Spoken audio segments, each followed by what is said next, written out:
আসন্ন লোকসভা নির্বাচনে পশ্চিমবঙ্গে ৪২টি আসনে প্রতিদ্বন্দ্বিতা করার জন্য বিভিন্ন রাজনৈতিক দল তারা ইতিমধ্যে প্রার্থী তালিকা ঘোষণা করছে, কোন কোন আসনে প্রতিদ্বন্দ্বিতা করবে তার চূড়ান্ত তালিকা প্রস্তুত করছে।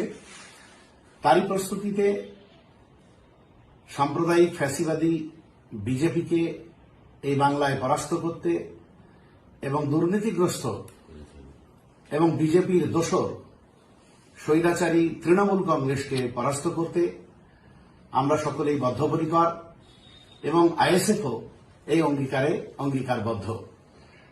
সেটাকে লক্ষ্য রেখেই বিগত বিধানসভার মতোই আমরা বামেদের সঙ্গে আলোচনার রাস্তায় গিয়েছি এবং সেই মোতাবেক পরপর 3টে বৈঠক আমাদের হয়েছে।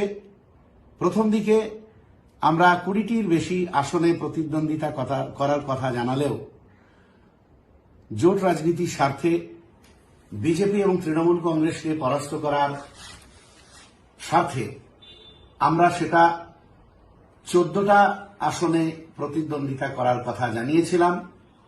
তারপরেও জোট রাজনীতির স্বার্থে আমরা শর্ট আউট করে তৃতীয় বৈঠকে 8টি আসনে প্রতিদ্বন্দ্বিতা করার কথা জানিয়েছি বামফ্রন্ট নেতৃত্বকে, এবং আমরা যে 8টি আসনে প্রতিদ্বন্দ্বিতা করতে চাইছি জোটের পক্ষে, সেই 8টি আসন আমরা জানিয়ে এসেছি এবং আজকে আমাদের রাজ্য কমিটির বৈঠক থেকে সেই 8টি আসনের নাম চূড়ান্ত হয়েছে।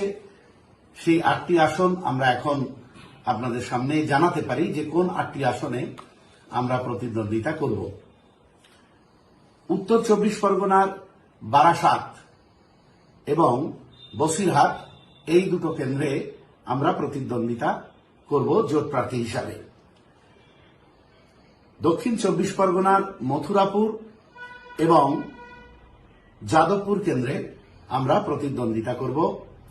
হাওড়া জেলার উলুবেড়িয়া কেন্দ্রে, হুগলি জেলার শ্রীরামপুর কেন্দ্রে, মালদা জেলার মালদা দক্ষিণ কেন্দ্রে এবং মুর্শিদাবাদ জেলার মুর্শিদাবাদ কেন্দ্রে আমরা প্রতিদ্বন্দ্বিতা করছি। এই 8টি আসনের তালিকা আমরা ঘোষণা করলাম। সেই সঙ্গে আর একটা বিষয় আপনাদের জানিয়ে রাখছি, এই 8টার মধ্যে জোটের স্বার্থে যাদবপুর কেন্দ্র থেকে আমরা সরে আসতে পারি একমাত্র বামফ্রন্টের প্রার্থী যদি বিশিষ্ট আইনজীবী জনদরদী বিকাশ রঞ্জন ভট্টাচার্য প্রার্থী হন। সেক্ষেত্রে আমরা অবশ্যই প্রার্থী পদ তুলে নেব, অবশ্যই যাদবপুর থেকে সরে আসব।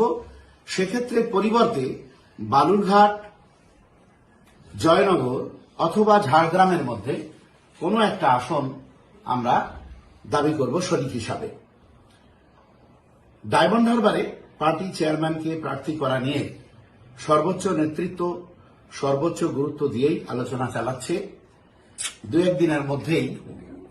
একদিনের মধ্যেই আমরা চূড়ান্ত সিদ্ধান্ত আপনাদের জানাতে পারব।